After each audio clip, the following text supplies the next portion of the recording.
There are many ways to make the squat more challenging. We're going to use increased resistance as our method of progression primarily. So there are different ways that we can add that resistance. I generally don't recommend using resistance bands for this. I would prefer free weight because of the way that relates to the functionality of the movement and the carryover into everyday life and the tasks that you want to be able to do pain-free. We're going to use a dumbbell and we're going to use a front rack position.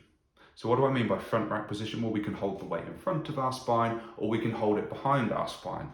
The difference is there, when you're bringing the weight behind your spine, we traditionally call that a back squat, usually on a barbell. And what that means is that we're loading the spine from the back. It usually lends itself to a hip hinge forward, so we're putting more strain on the spinal extensors. What we want for the purposes of this program is a more functional squat. So we're going to use a front rack position with the weight in front of the body. What that means is that the spine maintains more of an upright position, lends itself to a neutral spine instead of using that hip hinge that we can focus on with the deadlift. So let's see how it's done. We'll begin with a dumbbell. You can also use a kettlebell for this movement.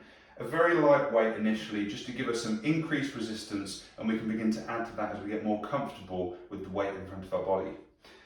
What we're going to do is hook our thumbs underneath the top of the dumbbell, and then we'll bring it in tight to the chest. The further out that comes in front of us, the more the load on the lumbar spine, which we don't want at this stage.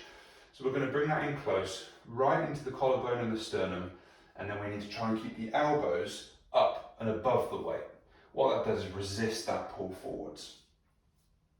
So breaking evenly at the knees and at the hips, lower yourself down, keeping the elbows high, keeping a neutral spine, keeping the glutes tight and squeezed. Get to a point where your thighs are parallel to the floor and no further, and then squeeze the glutes to return back to that start position. Don't fully lock out when you get there. Keep the repetitions piston-like, maintaining an even cadence on the way up and down. You will start to feel some fatigue, possibly through the quads, also through the glutes with this one. Remember, the target muscle are those of the deep core here. So we're looking to maintain that neutral spine whilst getting strong and able glutes and quads in the process. So we're going to repeat this for 3 lots of 10 repetitions. And when you can do that with good technique, you're pain-free, and we can feel the muscles working that we want to be working, we can then move on to a more challenging progression.